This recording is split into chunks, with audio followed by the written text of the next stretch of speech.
తెలంగాణ మాజీ సీఎం కేసీఆర్ కుటుంబంలో విభేదాలు తారాస్థాయికి చేరాయి.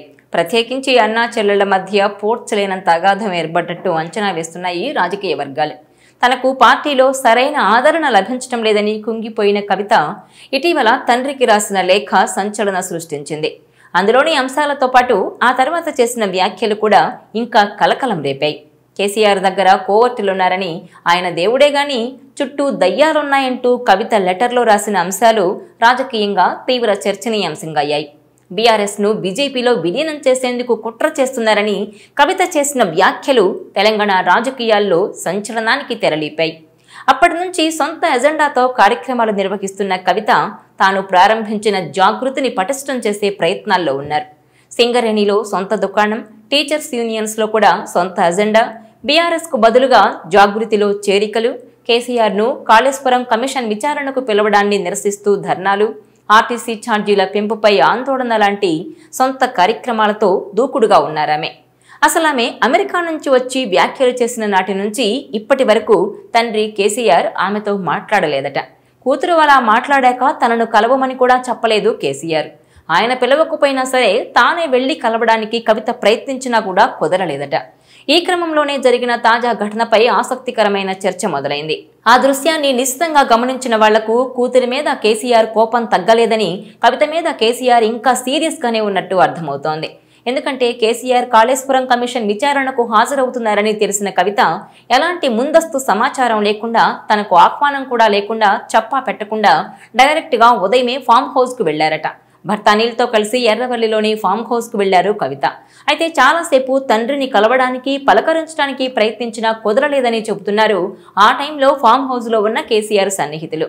కేసీఆర్ గది వద్దకు చేరుకున్న కవిత గుడ్ మార్నింగ్ డాడీ అని పలకరించగా అందుకు ప్రతిస్పందనగా ఆగమంటూ ఆయన కళ్లతోనే సైగ చేశారని పార్టీ వర్గాల సమాచారం.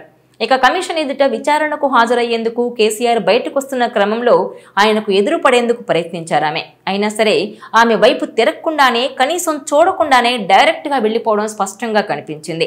లిఫ్ట్లోకి వచ్చేటప్పుడు కూడా కవిత అక్కడే ఉన్నా రావాలని పిలవలేదట. కాళేశ్వరం కమిషన్ విచారణకు కేసీఆర్ వెళ్తున్నారని కవిత ఉదయమే తన భర్తతో కలిసి ఫామ్ హౌస్ కు వెళ్లారు. లోపలికైతే వెళ్లగలిగారు, కానీ కేసీఆర్ ఆమెను పట్టించుకోలేదట. కనీసం మాట్లాడటం కూడా లేదని తెలుస్తోంది. కేసీఆర్తో పాటు కవిత కూడా బీఆర్కే భవన్ కు వెళ్తారని అంతా అనుకున్నారు. కానీ అక్కడి నుంచి కవిత ఇంటికి వెళ్లిపోయారట. ఎక్కడా ఆమె కనిపించలేదు.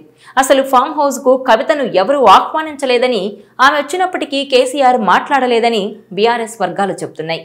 కవితతో మాట్లాడేందుకు కేసీఆర్ ఆసక్తిగా లేరని, ఆమె రాజకీయాలపై అసంతృప్తితో ఉన్నారని స్పష్టమైందని అంటున్నారు. ఇక తన రాజకీయ అడుగులకు, జాగృతికి కేసీఆర్ ఆశీస్సులున్నాయని చెప్పుకునేందుకు కవిత ఆసక్తి చూపిస్తున్నారు. ఇటీవల కేసీఆర్ కు ఇచ్చిన నోటీసులకు వ్యతిరేకంగానే ధర్నా కూడా నిర్వహించారు. కానీ కేసీఆర్ మాత్రం కవితతో మాట్లాడేందుకు ఇంట్రెస్ట్ చూపకపోవడం ద్వారా కవితకు తన మద్దతు లేదన్న సంకేతాలు ఇస్తున్నారు.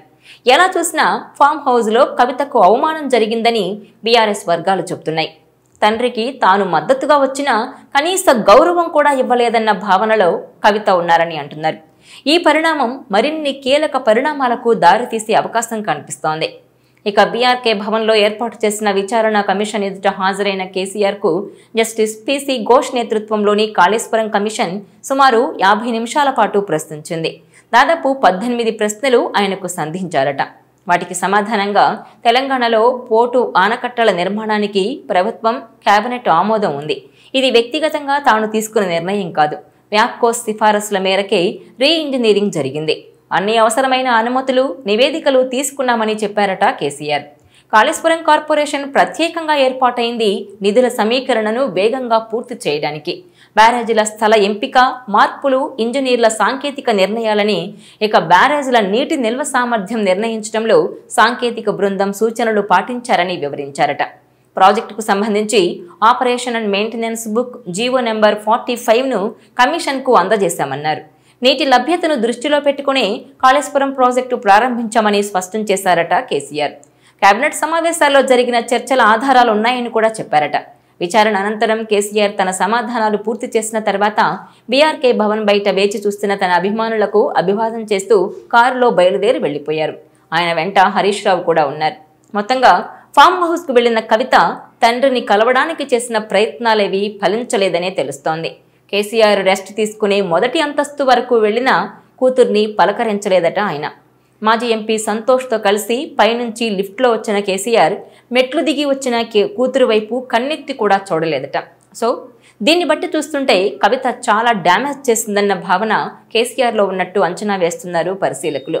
బీఆర్ఎస్ను బీజేపీలో కలిపేందుకు కుట్ర జరుగుతోందని కన్న కూతురే నేరుగా తండ్రిపైకి ప్రశ్నలు ఎక్కుపెట్టడం, కంటికి రెప్పలా చూసుకున్న పార్టీని సొంత రక్తమే విమర్శించడాన్ని ఆయన జీర్ణించుకోలేకపోతున్నట్టు చెప్పుకుంటున్నాయి బీఆర్ఎస్ వర్గాలు. అందుకే కేసీఆర్ కూడా గుంభనంగా ఉన్నారనేది ఓ వర్షన్. ఈ పరిస్థితుల్లో తండ్రి కూతురి మధ్య గ్యాప్ ఎన్నాళ్ళుంటుంది, దీని పర్యవసానాలు ఎక్కడి వరకు వెళ్తాయో చూడాలంటున్నారు రాజకీయ పరిశీలకులు. ఈ వీడియో మీకు నచ్చినట్లయితే please share, like and subscribe.